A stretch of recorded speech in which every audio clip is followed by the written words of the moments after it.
Welcome, everyone, to Life Beyond 6 Feet. I'm Damion from RKB Paranormal, and I'm finally joined by my co host, Josh. Josh, what's up, What's up, buddy? guys? What's going on, everybody? Glad you're finally able to make it on. Missed you last week on episode 1. Yeah, stupid COVID. So, this is going to be kind of like a bonus episode. So, this would be like episode 2.5. So what Nice. this episode is going to be about is just going to be about me and Josh talking about some of our personal experiences, kind of what got us into the paranormal, and we'll talk about some stuff we've experienced during investigations. So, Josh, since you're new and this is your first episode, I'll let you start off, buddy. All right, man. Uh, Dude, I mean, we've been on this long journey together since we were kids, and um, we've both experienced a lot of things as kids, which kind of got us started. But for myself personally, uh, I grew up in a house that was very haunted. I say haunted; it wasn't really haunted, but there was a lot of paranormal stuff that went on in it. Um, we had that my great grandfather's rocking chair that without fail would start rocking itself around 2:30, 3 o'clock in the morning, and that was always one of the things that kind of kept us intrigued. Our My brother's old bedroom, whenever he left to go to the Navy, you tried to sleep in there one night and found out real quick that there was some craziness going on in that room. Yeah, I didn't want to. I didn't want to sleep in that fucking room by myself. So, I mean, but there was always something going on in that house. I mean, it was, the grandfather clock going off at crazy times whenever it shouldn't have even been going off, and um, and there again, some of my family, uh, they enjoyed chasing after the paranormal, and I guess it just kind of rubbed off on me. And of course, with those little things like that we had going on, one of the most craziest things that I can say that ever happened to me, especially as a kid. And I legit thought it was a dream, and I'm still not 100% sure whether it was or it wasn't. But I went to bed one night, and I know I fell asleep, but during that dream cycle or whatever I was caught up in, man, I ended up in the woods behind the house that I grew up in, and I was following after this Native American, and we were just taking this long freaking stroll through the woods, and he never said anything.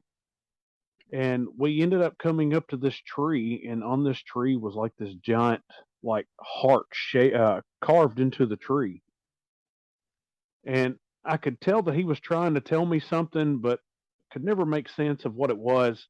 And then it was like all of a sudden, it was like boom! I was right back in the bedroom. hmm, And whenever I woke up, or at least I thought I had woke up, my feet hurt like I had been running around in the woods for hours barefoot. And it was just one of those weird, like, non-explaining type dream. I mean, it had to have been a dream, but yet it was so real. And to know the history of some of the land out there, there was some Indian mounds and burial sites and things out there. So it was just all these different collective things growing up in this house that pushed me into the understanding of paranormal stuff. And then, of course, as we got older, and me, you, and Keith became friends, and realized that we all had this shared interest in this thing, and then started doing some of the craziness that we did. We started going to these different graveyards and these abandoned sites and houses, and I mean, do you remember that time, Damien, when we was? I don't even remember where we was coming back from. We would just been out riding around, and we saw this old abandoned house off on the right hand side of the road, and so we pulled over, and we went to try to get to it, and there was like this creek that we had to cross, and the only way to get across it was over. looked like there was a log that was laying across, Yeah. Yeah. and we crossed over it, and we get out there and we start kind of like walking around this house. And the next thing we hear some guy start yelling at us and starts popping some rounds with the old 12 gauge off. Yeah. That was me, you, and Brian. I think we were going to Clarksville Was it? or I coming back couldn't. from Clarksville or something, and me and you hauled off and left Brian in the dust, man. Jumped in the car. Yeah, that was some crazy shit. But I mean, that was the lengths that we went to try to find some places and have our involvement in the paranormal because it was just so intriguing to us, Mhm. and the fact that you know at that time you couldn't really talk about paranormal with anybody because they all looked at you like you were stupid or crazy, Mhm. especially us being the ages that we were whenever we got started in this. There was just no discussing things like that. And then on top of it, the area here in Dixon where we grew up in, is a very religious area. Mhm. And typically your more religious people don't believe in stuff like that, so you just didn't speak of it. No, I don't really remember telling much of anybody, just a handful of our friends that was kind of into it as well. So, and speaking of your house, man, I'm pretty sure there was a time or two we would be up late at night, playing PlayStation and stuff, and that chair would start moving, and it kind of spooked the hell out of me and shit. But yeah, after that first night, I refused to sleep in your brother's room. We always made Brian sleep in there. So, Yeah, yeah. in those woods behind your house, I remember the few times me and you walked back through there, just kind of exploring. It was just really weird back through there, and It had a because different feeling. I it mean, it did. definitely did. And what about the? I remember you telling me about some kind of ghost car that would drive up and down y'all's road and stuff. Oh man, there was always something going on out there. I mean, you would hear this car, and you could tell it was an older like classic muscle car, and you would hear it just revving up. It's almost like it would park out there at the stop sign and just rev its engine, Huh. and you would go out to find it, and it would be gone. I mean, it would just was like non-existent. Sit there and sat out there with us one night because we kept hearing it and couldn't ever see it. We waited and waited and waited for it to come back down the road. It just never did. Um, and that kind of reminded me of the story that Keith had told me about whenever he had went to town. He had said that went out there one time and they got behind like this old Corvette. Said it was like jet black. Said the windows was tinted out as dark as they could possibly get, and said they followed behind this car for a minute, and then it pulled into one of the abandoned houses, supposed to be abandoned. And he said they went on down the road a little further and turned around and come back. And so whenever they came back, it was like no trace of this car whatsoever. It was like just pulled in and just like disappeared. And he said they didn't really go too far up the road to where they couldn't see behind them, Hmm. and said just dipped. Uh, but that same house that he said that car pulled into, he said that a light came on upstairs in that same abandoned house, Huh. which, I don't know if a lot of people that's listening will know about Ghost Town out in Bon Aqua, Tennessee, but there's no electricity run out there to this place whatsoever. Nope. It's out in the middle of where they shut it down years ago because people going out there doing stupid stuff. Um, but Ghost Town was legit. Just at one point in time, it was a up and coming uh, little community, and then at one point in time, it just everybody disappeared from it with no cause or reason. Uh, so that's why it got nicknamed Ghost Town. And I don't know, someone told me the other day that they had finally allowed people to start traveling back through it again, but I haven't been able to find anything about that. Yeah, I don't remember exactly how to get there. I know the last time I remember going out there, I think the only thing that was really left standing was a couple of houses, and I guess it was an old hotel that had the fence around it. Yeah. So that's the only two few things that was still there, and I think about that place quite often because it was just so fucking weird. And I always wanted us to stop and jump the fence to go in that hotel, but we never really got the chance to do that. But Well, remember the last time we went, they had a new like big gate up and cameras and everything else, and hmm with all that surveillance, none of us really wanted to be daring enough to right, do that trespassing. yeah. And of course, we don't condone trespassing, but when you're a teenager, you don't really think much about that stuff. You're just like, I want to figure this shit out. I want the adrenaline. I want to know what's going on. So, um, but yeah, like you said, I had all kinds of different experiences growing up. The thing that I always remember the most that I tell a lot of people is about that floating witch I remember seeing above me when I was a kid. Yep, at And those apartments y'all lived at. yeah, and see, this was before those apartments. This is when my parents were still together, and we lived in this little bitty trailer out in Hitman County. And for whatever reason, this night I wanted to sleep on the couch, and I know I had been asleep because I remember waking up, and it's just, I mean, the only way I can describe it was like a witch just like kind of floating above me. And of course, it kind of freaked me out, and I pulled the covers over my head and slowly pulled them back down, and she was still there. And pulled them back up, and when I pulled them down the second time, she was gone. And of course, I tell my parents about it the next morning. They're like, "Oh, you were dreaming, yada yada." And I'm like, "I know I was fucking awake." I was like, "How do you explain this?" And so that's always that's always stuck with me. And like I said, that was 35 years ago. So And especially being a kid, man, it kind of sticks with you. And then right, your parents looking at you like you've done drank too much of the weird water. right. But no, I mean, those apartments I kind of grew up in. I lived in those apartments for like 3, 4, 5 years. Remember, there was the one apartment where the probably the most shit happened. I remember one night because I always sat with my closet door closed. I was one of those kids. I always had to have the door closed. Closet door closed, bedroom door closed. Right. And it was, summertime, so I was kind of up late watching TV and stuff and got out of my bed to go use the bathroom and came back and that closet door was wide open. And I'm like, I know my door was closed. I don't ever keep it open. And that happened a couple of different times. And the the instance where me and one of the kids around there went back into the apartment one day to get something and we heard somebody in the living room snoring and there was like nobody home. And we run back to my room, grab whatever we're getting, and come back and we hear it again.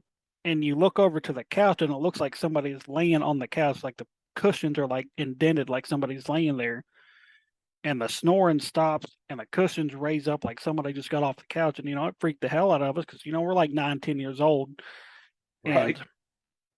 And I remember another apartment there that it's actually the first apartment we lived in, but then, Uncle Mark and his wife moved in, Aunt Susan, Right. and I was staying the night down there one night with one of my friends in the apartment complex, and we're laying in the living room floor watching TV, and all of a sudden their closet door in the living room just pops open, like forcefully, like fucking pops open, like something was pressing against it to cause it to pop open. But there was like nothing in this closet, and Just empty.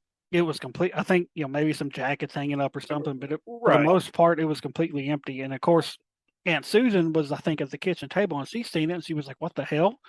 So she kind of witnessed it, and it kind of freaked her out too. And it was just a lot of weird shit in those apartments. And then I don't ever really remember experiencing anything once we moved over to the Oaks. I don't remember experiencing anything there that I remember anyway. I Um, don't I don't think we ever did over there. um, like I said, I don't remember ever experiencing anything there, but by then, you know, after we lived there a few years is when we all started driving and stuff. So we was very rarely ever at home at night. So we was always out at, Werewolf Springs or just finding any of these houses we could. Yep. And the crazy thing about Werewolf Springs was that night we captured that old train whistle Yes. Man. And And and, uh, and we listened to that thing over and over and over, just trying to make sure that that was exactly what we was listening to. We wanted to make sure it didn't sound like a modern day whistle. Uh, that was probably, well, I know it was. I think that was really our first ever like capture of anything. hmm and for anybody that's listening, that I mean, most people probably don't know about Werewolf Springs in Little Old Dixon, Tennessee. The legend is, which actually it's not a legend. There was a circus train that did crash back in, what was it, like the early 1900s, late 1800s, something like that. Yeah, somewhere around And there. all these circus animals escaped, and they claimed, some of the animals that was escaped were wolves, werewolves. And so that's kind of where the legend came from. And supposedly these werewolves would like kill people and terrorize them and shit. I don't know if that part was ever found to be true because there was really never any like hardcore documentation about it that we could ever find. Right. But that's kind of where like the legend stirred up. But And then it turned into the White Bluff Screamer. yeah, it all kind of intertwined. And Yeah. but like we know for a fact that that cemetery is just something up with it because you could go out there any time of day or night and you would just experience something or feel something. And um another thing I remember happening there, I think it was just me, Keith, and Michelle this night. We had not a digital recorder; it was just one of those recorders that take the little bitty Yeah. tapes. This is how long ago that was. That's Right. 25 years ago, Telling her age off a little bit. right? And so we're walking around the cemetery at 1 o'clock in the morning and asking all these questions, and we go back to downtown Dixon. We sit out on a bench and we're listening to this stuff. And I remember Keith saying, if there's anybody here, just let us know, say something, show us something. And I remember this little girl coming through clear as day saying good morning. And, we listened to that thing over and over again to make sure it wasn't Michelle. And, it sounded just like a little girl. And that was, another one of our very first captures. And before he could ever get it somehow put onto a computer, she like taped over it or some shit.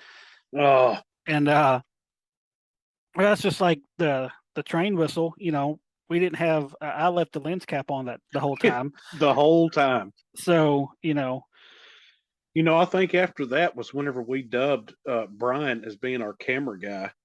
yeah, I That think way he had one job and all he had to do was remember to hit record and take yeah, that lens off. right. And so yeah, it was just always just shit like that growing up. And then of course as we got older and we started kind of reading more about this stuff, and of course then Google wasn't really a thing. We would have to like get library books and stuff to do Yes. research and stuff. So it was just something we always talked about, starting a team and actually traveling to these places. And, I never really thought it would 100% come to fruition. It was just like, we're teenagers. Yeah, this is something we talk about doing, yada, yada. Well, yeah, because back then, there wasn't no like, at least as far as we knew, there was no like paranormal teams, and none of it was made into fame, so to Right. speak. Yeah, because there wasn't any of the TV shows, so I didn't even know. We didn't know like it was an actual thing until I think I didn't realize it was an actual thing until the show started coming out. Yeah, whenever the first time I watched Ghost Adventures, uh, I was like, wow, I mean, this is a legit thing that people do. hmm I thought we were just crazy for having those thoughts of doing that stuff. And do you remember the house we ended up living in Charlotte? When I had to move back home with mom. Yeah. Did I ever tell you all the weird shit that happened there? You told me a couple little things, and I always felt something about that house, and I ride by it out here occasionally, and there is just something that seems off about that house and the property that it sits on. I don't know. Well, there's two headstones like on the side of the yard, Right. and one I when I checked it out, you can make it out. It was can't remember the guy's name, but he was 28 years old, and I think he was in the military. And beside it was a smaller tombstone that we just figured was probably a young child because we couldn't really make out anything on the tombstone. But I remember at that point, there was 9 or 10 of us living there. And so I was having to share a room with Braden, my nephew, and he was like 2 or 3 at the time. Yep. And so my sister would always have to lay in there in order for him to go to sleep. And so there's one night I'm in the living room and she's texting me. She's like, "Hey, Braden's staring at the closet talking to somebody." What are you talking about? She goes, "Your closet door's open. He's just staring, just talking away." I was like, "Oh, he's 3, She's like, "No." She Right. goes, "He's full on." She goes, "I asked him who he was talking to, and he goes, I'm talking to the man, and he's covered in blood." You know, Nice. I'm like, okay, it's a 3-year-old kid saying that. I know they have a wild imagination, but he's 3. And Yeah, so, covered in blood is a little extensive for a 3-year-old. right. And so there was a few days later, they were telling me where her and mom were sitting at the kitchen table, and he comes walking through, opens the back door, opens the storm door, says, "Hey, y'all come on in," closes the doors, walks back to the back rooms, comes back out a few minutes later, opens the doors again, and says, "Okay, we'll see y'all tomorrow." Who are you talking to, buddy? He's like, "Oh, I was talking to the soldier man and his little boy." How the fuck's a 3-year-old going to know about a soldier boy, a soldier man, and his little boy? And there's a freaking soldier buried in the side yard. Yeah, And I was that's pretty like, cool. that's wild. Like I remember there was another night I was sitting in the living room watching TV, and where the way we had everything set up, you could see like the refrigerator, and you could see the stove and the microwave from where I was sitting. Right. And I seen this reflection in the stove, like somebody's walking on the other side of the kitchen. I was like, "Oh, somebody just came in from smoking," and I'm waiting and waiting and waiting for somebody to come walking through, and nobody ever comes out. So I get up and the back door's locked, and I was like, "I know I seen somebody." I was like, "Maybe I just didn't see them come through." And I walked to the back, and I was like, "Hey, who was just outside?" They're like, "Oh, we hadn't been outside in a couple of hours." I was like, "No," I was like, "I just seen one of y'all walking in the kitchen." No, no, but none of us. I was like, "Well, where's so and so?" I was like, "Oh, he's downstairs. He's been downstairs for hours." I was like, "That's really fucking weird." I was like, "I know I seen somebody walking on the other side of the counter." I was like, "I seen the reflection." And so that was another weird ass thing I remember experiencing there. And then the uh the full blown apparition. That's the first time and only time I've ever seen one is of this woman in white in the front yard. That was like the trippiest shit.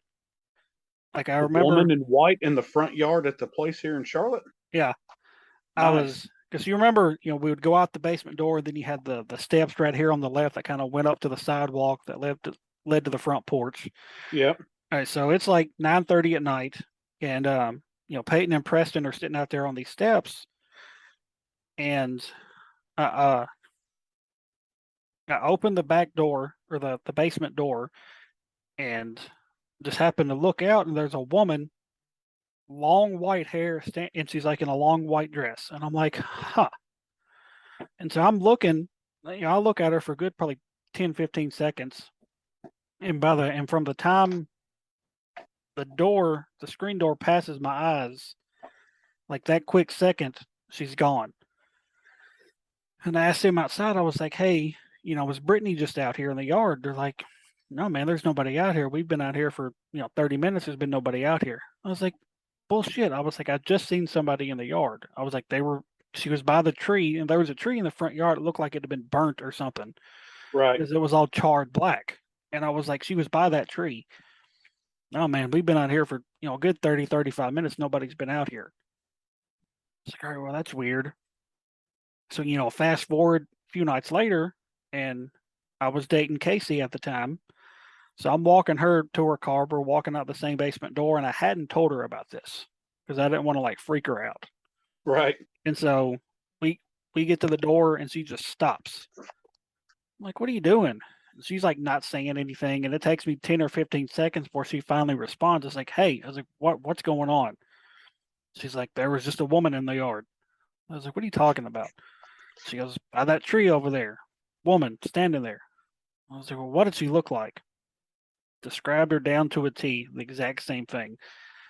And I was like, I didn't want to tell you or freak you out, but I seen the same thing a few nights later.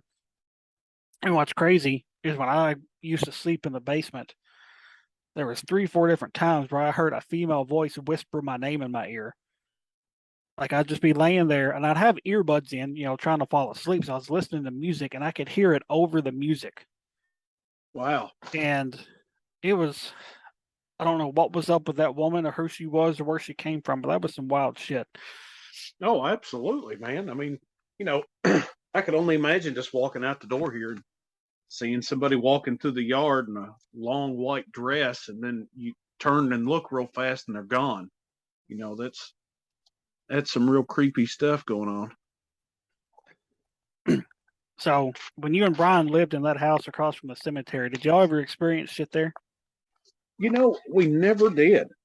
Like never one time. And that was part of the most intriguing thing about whenever we rented that house was the fact it was right next to probably the biggest cemetery in Dixon County, Mm-hmm. and never anything ever happened, not one time. And it bothered me that nothing ever happened.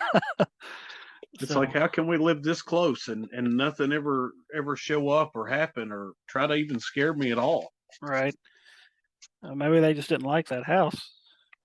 I mean, maybe. The only other places that I ever experienced kind of a little bit of anything was um, one of the prisons I worked at in Nashville. Um, we saw like shadow figures and stuff up there at that place every once in a while. Um, I remember going over to the old state prison. Of course, it's nicknamed the Walls, and it's in the movie the Last Castle and all that stuff. Wasn't the We Green Mile filmed there too? part of the Green Mile was filmed there. Yeah. Uh, we kept a lot of records and things over there, and we would have to sometimes go over there and retrieve records for different reasons. And there was a guy sitting out at the guard shack and to let you in, and then past that there was really nothing or nobody. And man, you found out real quick you didn't want to spend any time in there alone very long, uh, because there was just, you talk about a heavy, creepy, bad feeling. I don't know if I can ever remember stepping foot into a place where I felt that watched by nothing. Huh. It was almost as like immediately whenever you walked into that main building, it was just like all these eyes watching you, and yet there was nobody there. And I remember going in looking for what I needed to get and got out of there about as quickly as I possibly could. Hmm. And I also think that at the same time, that's why I enjoy places like Brushy Mountain and Old Scott County Jail, and if it feels familiar to me, and in all the years that I've worked in a correctional environment, it just, I don't know, it just kind of feels like home in a way. Right. As odd as that seems. But I mean, I've been in corrections for altogether almost 16, 17 years. And Mm-hmm. that's a lot of time to spend locked up in your life, to never get in trouble to be locked up. Right. So those places, it does kind of feel like home to me, and I do feel comfortable. Um, I can't wait till we get to go back to Scott County Jail. And I know it's one of those things that probably what happened the first time won't happen again. Right. But I'm not looking forward to that same thing happening again. I just want to know if we can further further reach something or get a little bit better connection this time than last time. Or of course, me for one, I'm still waiting on that full body apparition to show up. Hmm. Uh, I'm not sure what I would do in that moment, but it's still one of those things that I'm waiting to happen. I really want to happen. Man, capturing a full blown, full body apparition is like the holy grail in this field. I Oh, mean, absolutely. we capture voices, like it's going out of style. That's like the most probably common evidence that people gather is EVPs, and you get real lucky, you'll capture, like we did, something being knocked off a wall or being pushed off a shelf or something. But to capture a full blown transparent figure, man, that would be. And Uh, I think that's what intrigues me about going back is because in that video, you see some a decent shadow mm-hmm, in that video before all that happens, and then like as it's happening, you can kind of see that little bit of a shadow, mm-hmm, and it's like, man, there was almost enough energy built up in there for that to happen. right. And it's like, if we can go back in with that same energy level and maybe amp it up a little bit more. I don't know how yet, um, but to know that we were so close to maybe having that thing happen that we're all just excited to have happen, and Mm-hmm. that is that capture. And see, and I constantly think in my head, I was like, what would we have seen if I would have took two more steps out the door, or if maybe I'd have been a little bit more to the right. I'm like, Yeah, what could we have seen if this?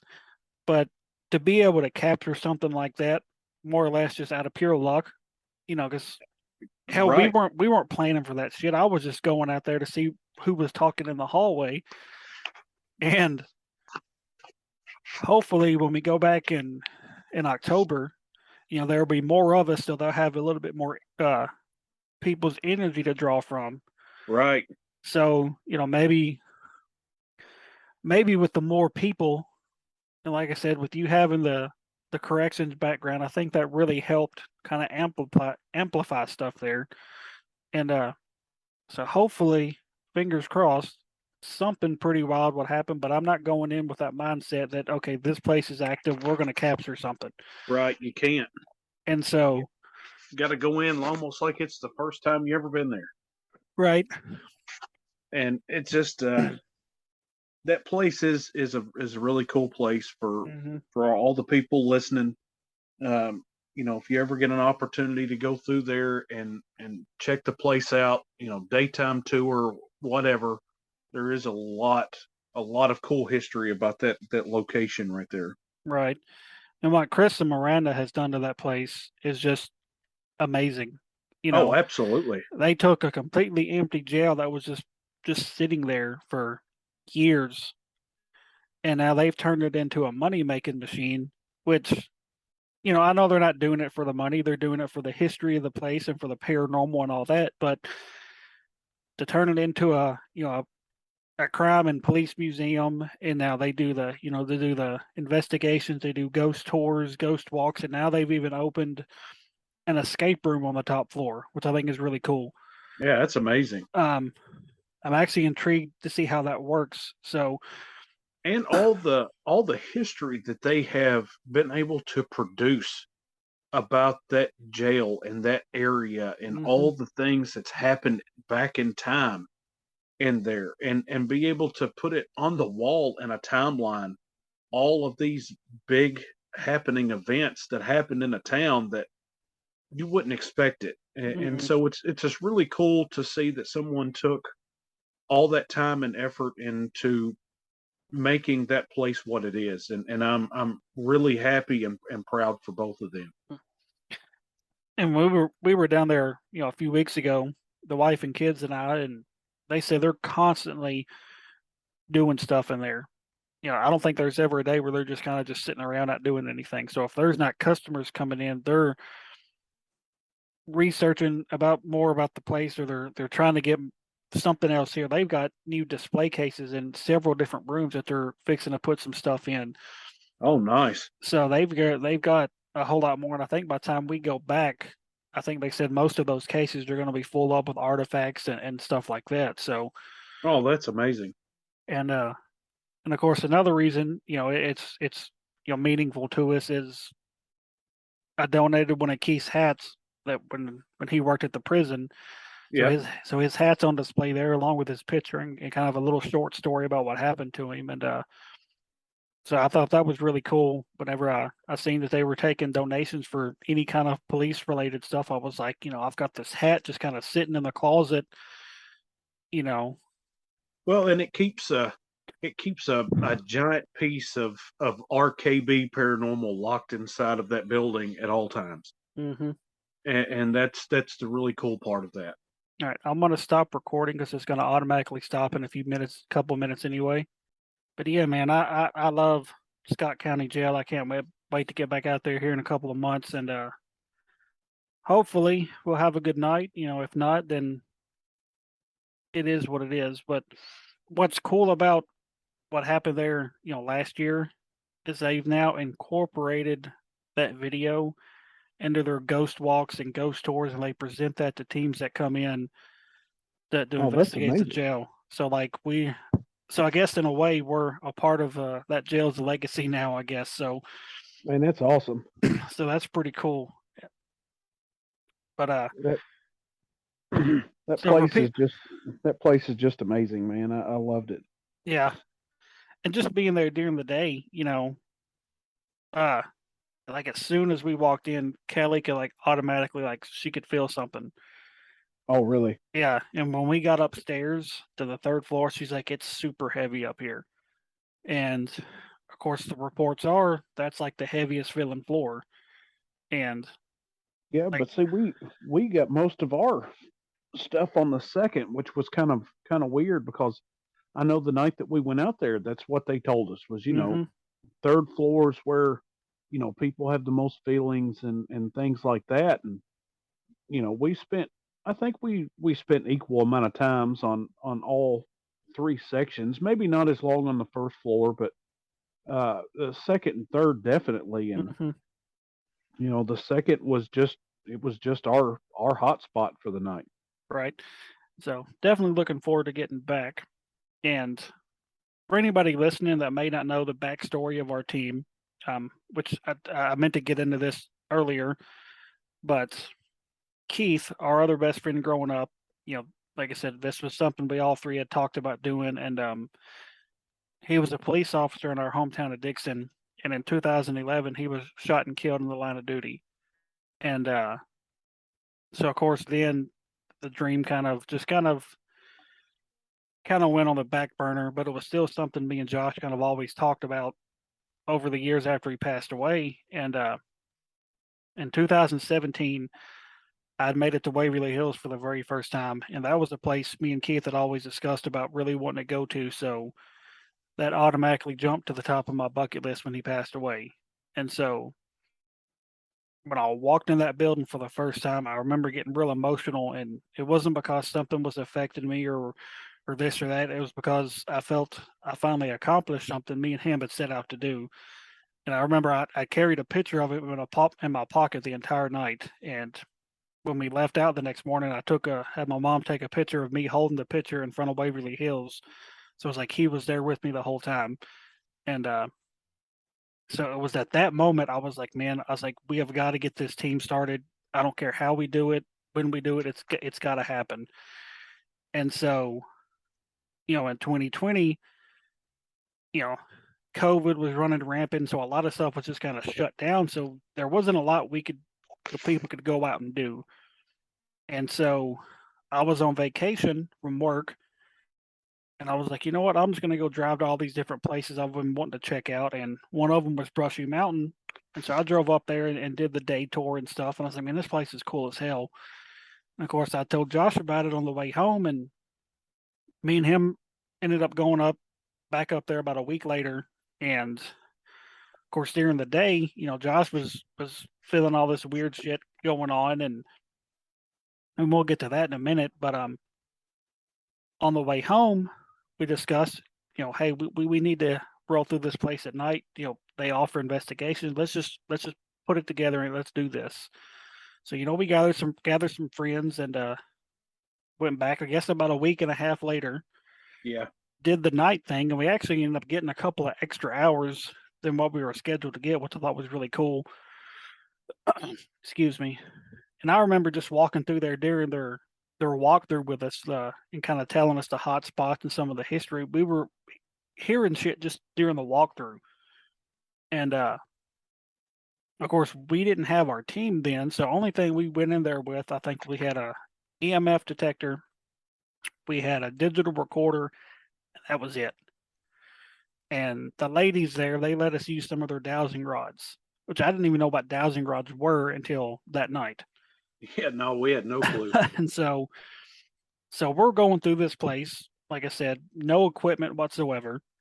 And we're having some spikes on our digital record, our EMF detector, and I don't think we actually captured any EVPs. Only thing I remember capturing on audio was when we were in that one, I think it was D block, and it sounded like something was thrown at us. Yeah, it sounded like someone threw some like gravel or something at us. And so we're having all this weird shit happen, and I remember um, we were out in the courtyard. Josh was asking all these questions with he was using the dowsing rods, and it was kind of directing us to go to the gymnasium. And I remember just kind of getting like super like aggravated, like just more and more aggravated every time he asked a question. And I don't remember what he had asked, but the last question he asked in the gymnasium just like set me off. And I was like, fuck this, I'm out of here. I was like super angry. Storm across the courtyard, get past the rest of the crew.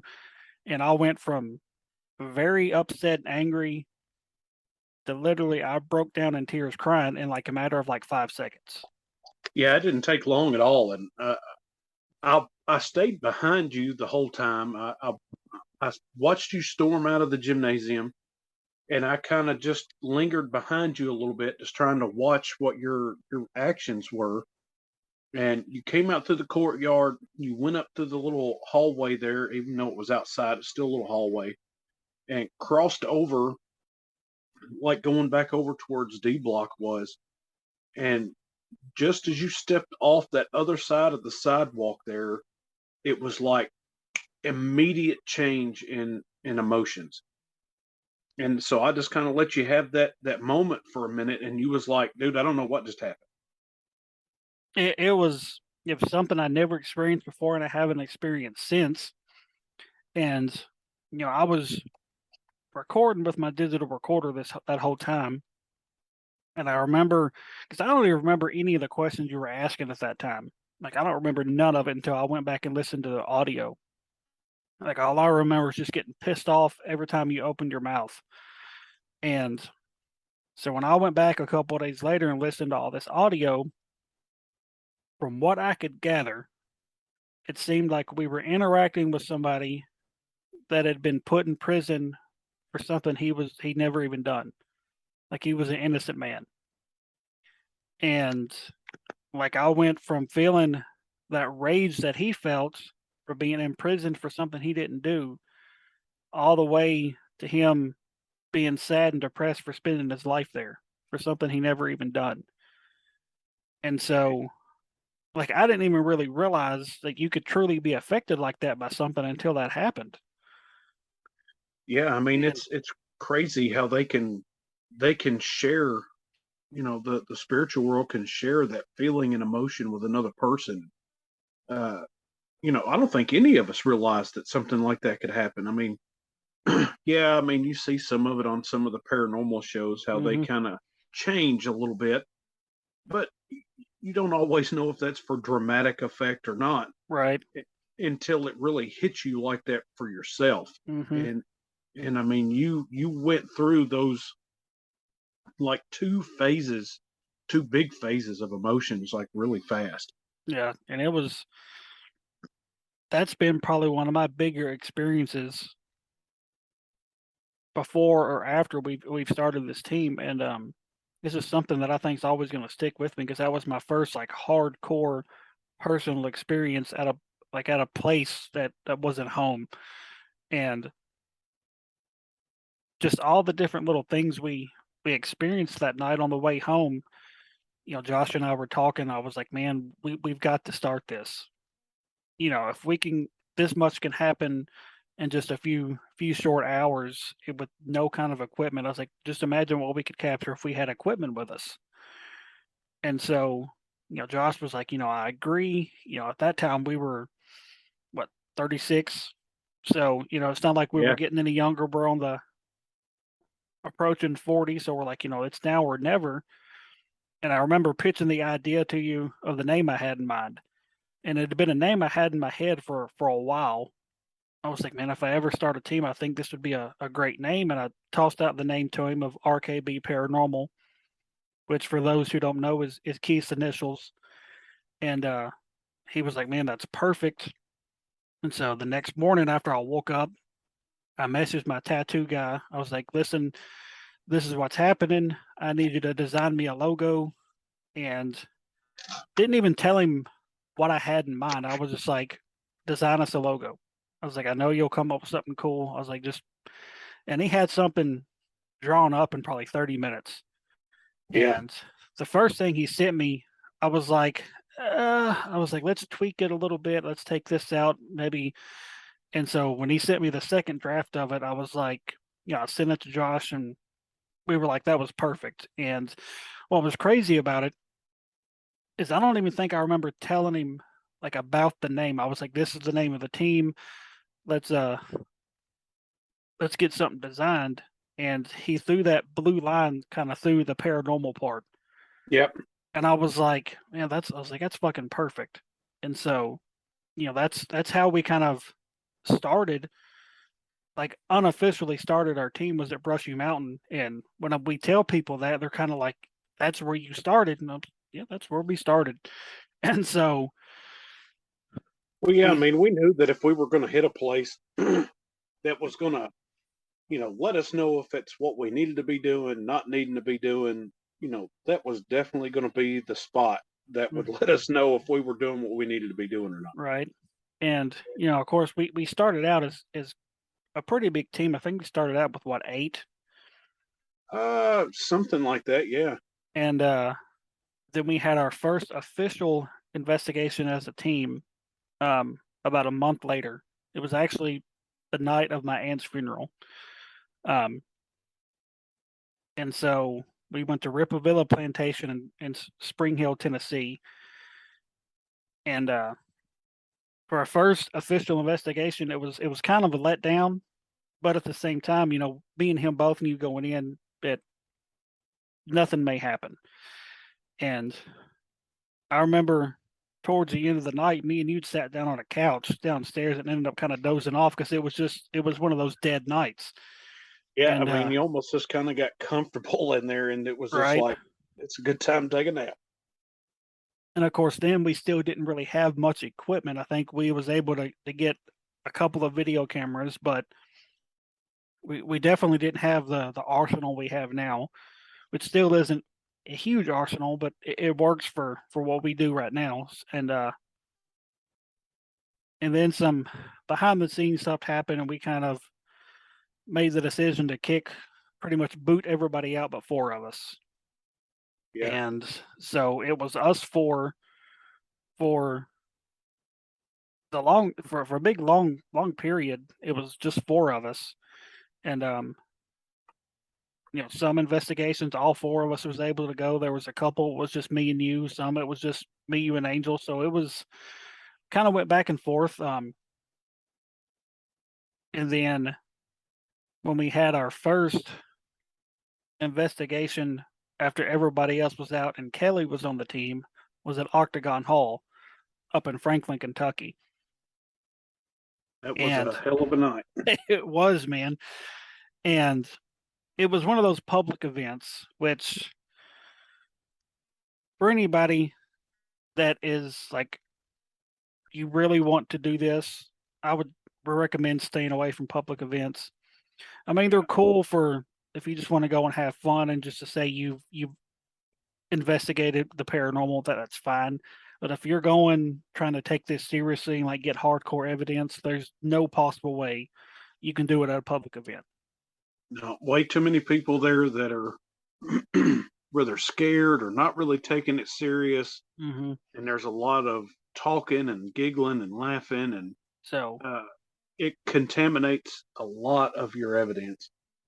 but luckily, at Octagon Hall, we had told the people putting the event on us like, hey, we're a team. We kind of want to do our own thing and not stay with you guys. And luckily, they were like, that's fine. Once we get the night going, y'all just kind of go whichever direction that we're not in. Just be careful if you're outside because there's cougars. Right? that that was a trip.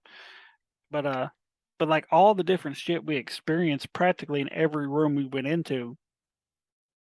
Like I really, after leaving there, I think if any place we've ever been had a portal, I think that would be the place. Oh, I would 100% agree.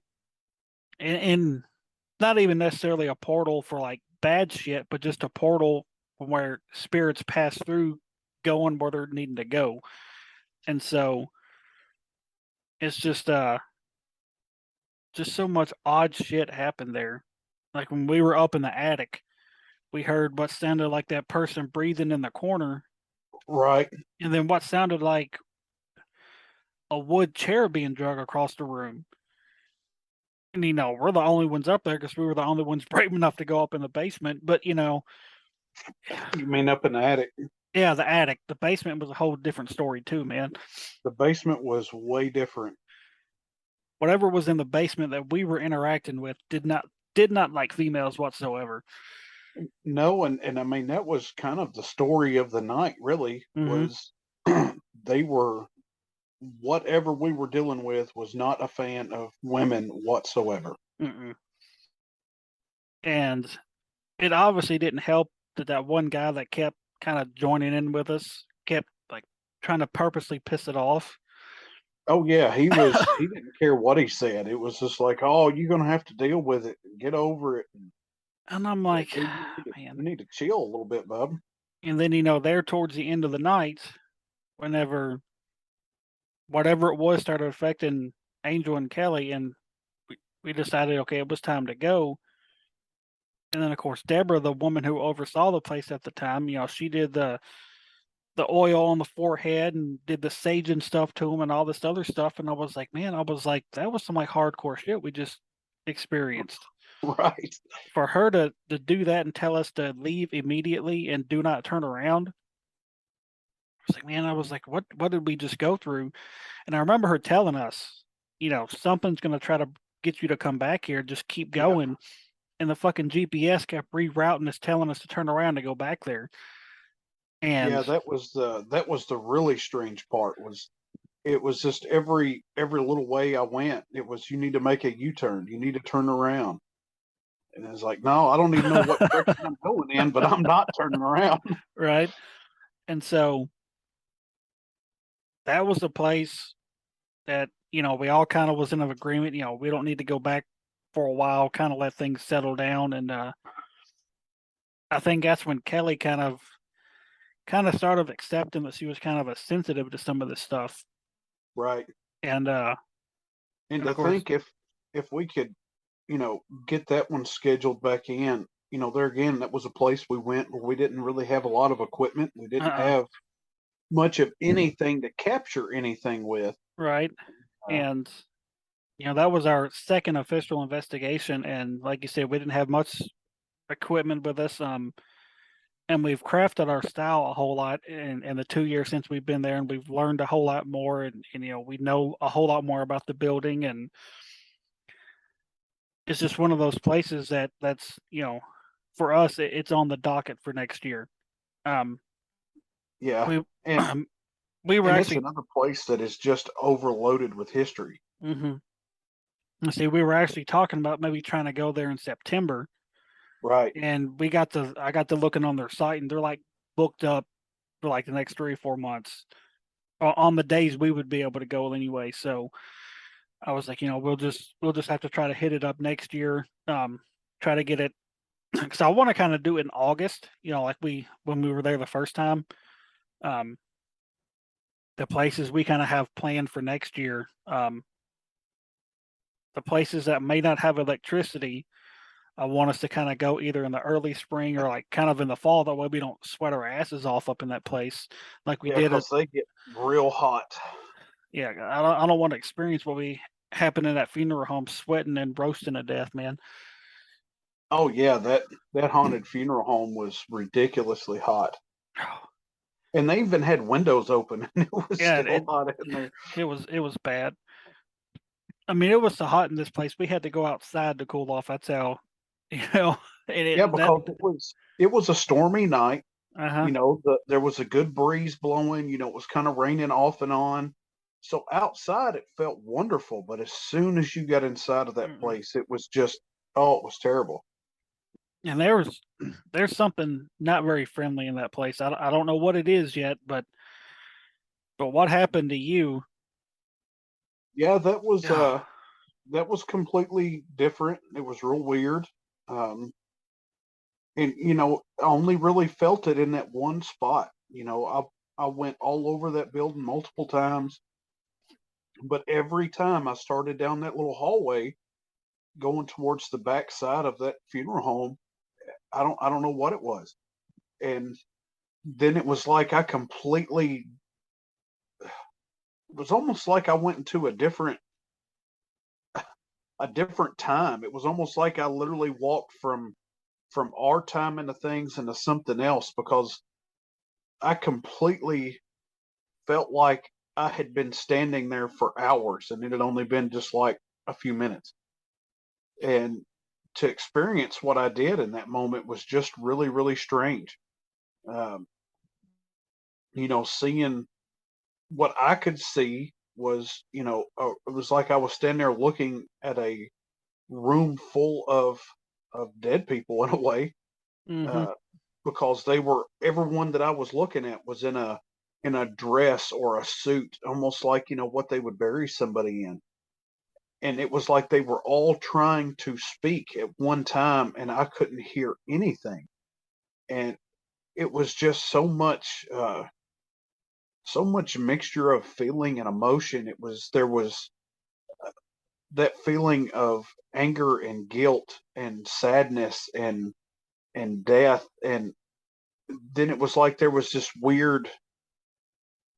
weird evil push on the backside of it.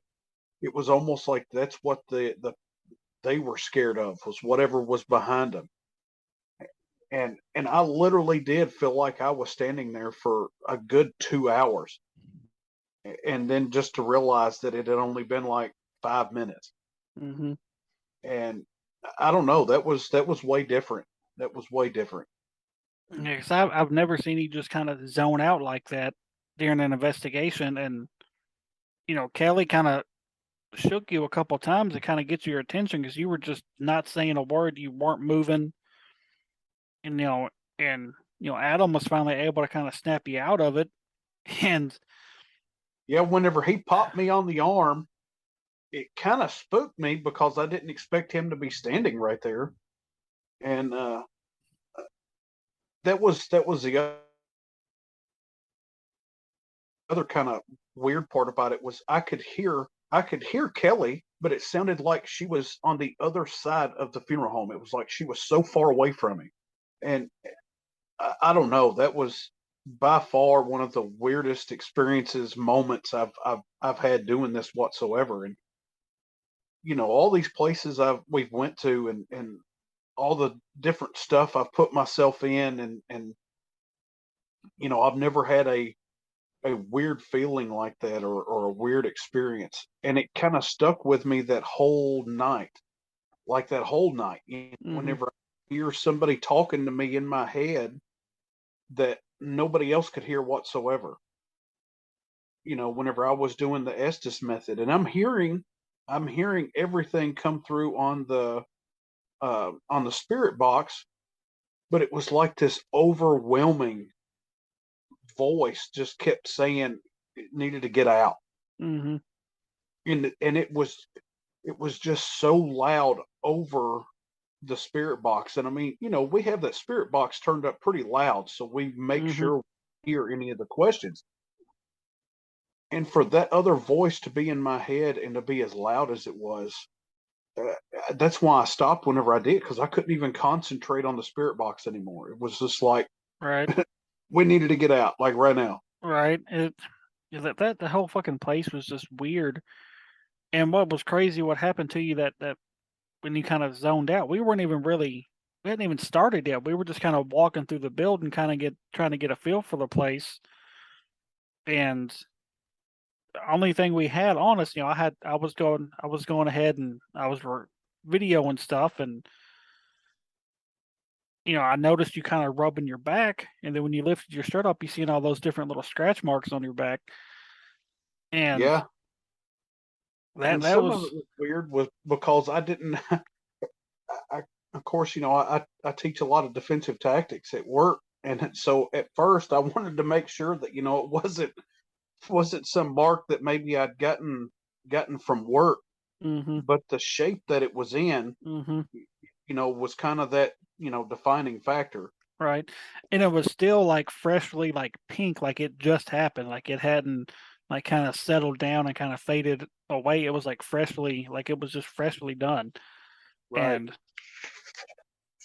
I kind of hope here in a couple of weeks when we go back down there to Lynchburg and we do that jail, I kind of hope he'll let us go into the funeral home for a few minutes. And he probably would. Because we'll have a couple other people with us. We'll have our newest member Ted with us, and we have another guest coming with us. Because I kind of want to, especially Ted. Ted's real big into this stuff, and I would like to see his reaction just walking in there.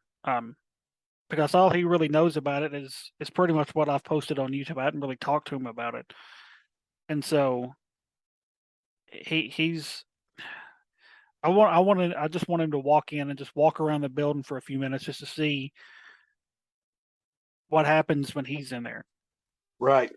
So Oh, I'm super excited about going to that jail. What is that, on the 20th? yeah, here in a couple of weeks. Yeah, I'm so excited about it. Like I said, jails, prisons, that's kind of my what I feel is my wheelhouse of things. And And quit. to know that they already have a very active spirit inside of there, so to speak. What do The they guy, call? What do they call him, Mister Nasty or something? yep, Mr. Yeah, Nasty. yeah. So it it should be fun because what Ronnie was telling us, it seems to be a fairly active place. He says he thinks it's more active than a funeral home. So so Well, we yeah, are going to find out definitely. so I'm pretty excited about that one, and we seem to have a lot of luck at jails and prisons. I don't know if it's due to your background in corrections or if it's just the connection with what our team's named after, or if it's just a combination of both, or if it's just that's where we have our most luck at. But we've done, I guess, what 3, 4 different types of jails now. They all seem to be pretty active. Yeah, the only one we didn't get probably a ton of stuff in, but it was still a great night, was probably the Old Stone jail. Yeah, and seeing what's weird is that was a dead night for us, but I've talked to other people on other teams that's investigated there, and they all said it was a super active night. So I guess we just hit it on one of those nights where they didn't want to show out. Yeah, and I mean, for there again, for people that's listening to us and things, stuff like that's going to happen. Don't get discouraged by those dead nights. You Mm-mm. know, those dead nights sometimes pushes me a little harder for that next one, because Mm-hmm. it's like, okay, well, we kind of struck out here, so we need to, maybe do a little extra for the next time to make sure that we're putting into it all that we can. Right. And see, we've been fortunate enough as a team that we haven't really had that many dead nights. I've got all these pictures hanging on our wall of all the different places we've been, and I think we've only really had quote unquote 2 dead nights, and that was Ripavilla and the Old Stone Jail. Everywhere else seemed to be pretty hopping, whether we actually captured evidence of it or not, just the personal experiences alone, is validation enough, at least for us. Yeah. Yeah, because I mean, those personal experiences, man, it's hard to really document those things as like proven paranormal, even Hmm. though we know what we felt, we know what we saw, even though we may not have got it captured. Right. And And there's a lot of that happens. You know, mhm, we'll see something and not have that camera on at that moment. right. And we don't typically talk about a lot of the stuff that we can't document. I mean, we may tell a story here and there, like when we do our podcast interviews with other shows and stuff, but a lot of people for that they want to see the quote unquote good stuff, but the people that's really in this to be in it for the right reasons, they know that the good stuff doesn't happen when you want it to, or doesn't happen nonstop. And that's one thing that kind of pisses me off about all these shows. Even though I watch all these shows for entertainment purposes and historical purposes too, they tell you a lot of history about these places, and is they portray it as it happens every time you turn around. Yeah, they cut out way too much. There's a lot of editing going on. But what they also don't, what also kind of irritates me is all this stuff they see and hear, they never capture it on video. Right. They were like, "Oh, I just seen this," but when you seen it, you were looking this way with your camera. But and I'm not saying all of those shows is just all fake. I'm sure some of it's legit, but and I think they should add some of the what people would consider boring stuff into these episodes to show people what it's really like. Because then you have these people that want to go do it based on what they see on Ghost Adventures or Ghost Hunters, and they're like, "Oh, this stuff happens all the time," and then they go to these investigations, and then nothing happens, and then they just think this whole thing is fake. But Yep. it's and the people that do it for the right reasons know none of this shit is fake. And that's the reason why we try to not edit our videos up. We show the some of the dead stuff, and I know a lot of the things that you put together and put out there, Damien, for YouTube and stuff like that. We kind of go through, kind of show and go through the paces of what a normal night is like. Just like whenever we went to the funeral home out in Lynchburg. I know you've been putting those up on the YouTube page, kind of in sections. Hmm. And a lot of those sections, there's not really anything happening. It's just us kind of doing our thing, and whether we get something or not, it's Hmm. it's still the process that we've got to go through. Yep. And that way people understand that we're not trying to hide or cover up anything. We want to be as most forthcoming on all of our evidence as possible. Right. Just think of how many things that we listen to, and because we can't, between the ones of us listening to it, if we can't 100% collectively say one way or another, we just leave it out. Like, we Hmm. won't even share it because we don't want to take that chance of putting something out there that's not real. Hmm. And for anybody listening to this, evidence review is honestly probably the most boring part of this whole process. Because you'll be sitting here for hours listening to headphones of just people talking, hoping you can get at least one good EVP out of it. You may not get nothing out of like 5 or 6 hours, and or then you may have that one piece you captured on video, but you don't remember which camera it was on. So you're looking through 4 or 5 different cameras, looking through hours of video for this one 5-second clip. And it's part of the process, but I think it's the process all the investigators hate the most. Oh, I would assume so. But it's just one of those things that you have to go through. And whether it, because normally after an investigation, I try to start reviewing the very next day. Because all these places we go to, we're there till 1, 2, 3 o'clock in the morning. So by the time we get home, it's 4 or 5 o'clock in the morning, and I don't know about you, but my eternal alarm's already set for like no later than 7 o'clock. And so I'm Yeah. not I'm normally awake by 7:30, 8 o'clock, and I'll wake up and do what I need to do that morning, and then I'll finally sit down and just start going through stuff. And I normally start like the very next day on like very little sleep, and especially if it's a night where I know we captured a lot of stuff and experienced a lot of stuff. So I'm anxious to see if we actually captured it, got audio, video of it, So I always get And, started the very next day.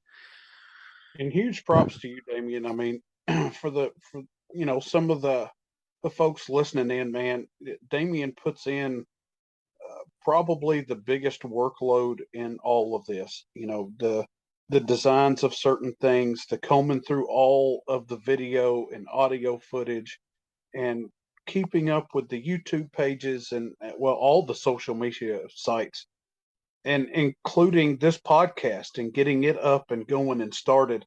Uh, Damien, huge props to you, brother. You're doing a phenomenal job with all this. RKB would not be what it is without you and all the hard work and effort you put into this. And I appreciate it very much. I'm just doing it because I love it, man, and I enjoy doing all this stuff. Making the little promotional videos and pictures. I've always enjoyed doing that kind of stuff. Even before we started all this, I always tinkered around with photo edits and stuff. So it's something I've always kind of enjoyed. So I don't mind taking on that part of it. Um, Started back in high school whenever we was in what was that, speech class, whenever we had to do a we video had to about make something. different videos and shit. Yeah. Yeah, that was good shit. The speech part of the class didn't really help because I still kind of get a little gun shy talking in front of a bunch of people, but it is what it is. Once I get going, it's kind of hard to shut me up. So, Right. but I guess we're gonna go ahead and wrap this episode. We could talk for hours about the shit we've experienced, but Well, yeah, I some mean, you're looking at a 25, 30-year friendship that yeah. we've done a lot of different things together over the years, So and experienced a lot of different stuff. So yeah, I mean, this could go on for hours. yep. But I want to thank everybody for listening to episode 2.5. I say 2.5 because there's going to be an episode that comes out before this one. This is kind of like a bonus episode. So, um, thank everybody for listening. Josh, I'm glad you're able to finally get on with us. So, everybody listening, right now we're on Spotify, iHeartRadio, and Spreaker. We may eventually expand, but that's what we're on right now. So, thank everybody for listening to Life Beyond 6 Feet. See y'all.